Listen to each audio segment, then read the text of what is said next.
My name is Brenda Plocher. I am currently 39 years old. I have 2 beautiful daughters and a husband, and we live in Highland, Illinois. I was diagnosed when I was 37 with breast cancer. My 2 girls at the time of diagnosis were 7 and 9. That was a big question on how we were going to tell them and when were we going to tell them. Probably were the 2 big questions. We waited until we got all of our information. I did look into some different books and different things on how to talk to them about it. The kids took everything in stride. We knew the hair was going to fall out, and we tried to make it as fun as we could for the kids. They love playing barbershop, beauty shop. So, kids love cutting real hair. So they got the scissors out, and they gave me hairstyles and haircuts. And then once they were finished and couldn't cut anymore because it was too short, then my husband basically just shaved it. They did really well with the whole process.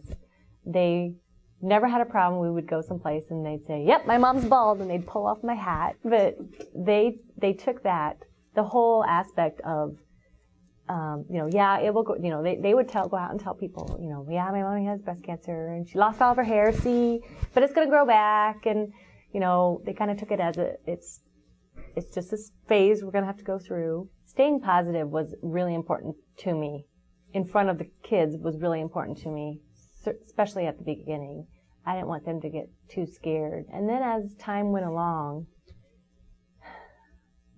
I worried less about it.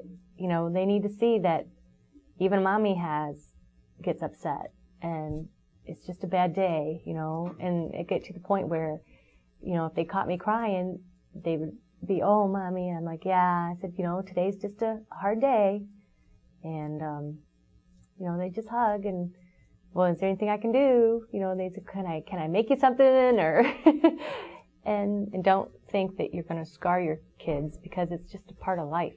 There's always going to be challenges and always going to be situations that come up that you can't control.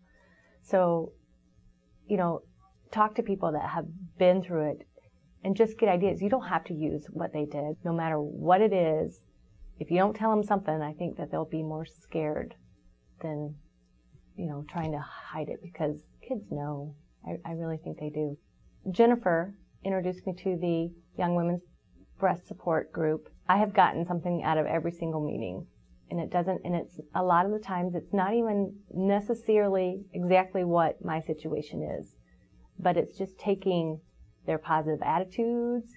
It's taking, they'll have different speakers that will come in and help you strategize to get over some of the emotional aspects of it, which is huge. Being able to talk to somebody who's there or been there in your shoes, it's a whole different ballgame. You could let down your guard. You don't want anybody to worry about you, so you're always trying to stay positive. And there you could just go, "Okay, you feel that way too?" And it's okay to be mad or angry, and people have been there and they know. And these feelings I've been having that I really don't want to talk to my husband about, or my mom about, or people who care about me, because I don't want them to worry more about me.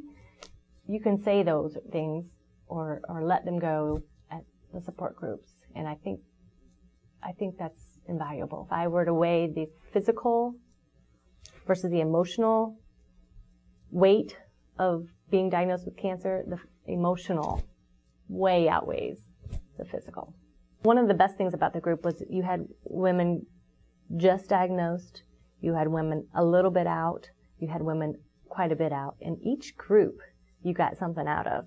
Right now, I'm feeling pretty good as far as everything else goes, out doing everything that I did before.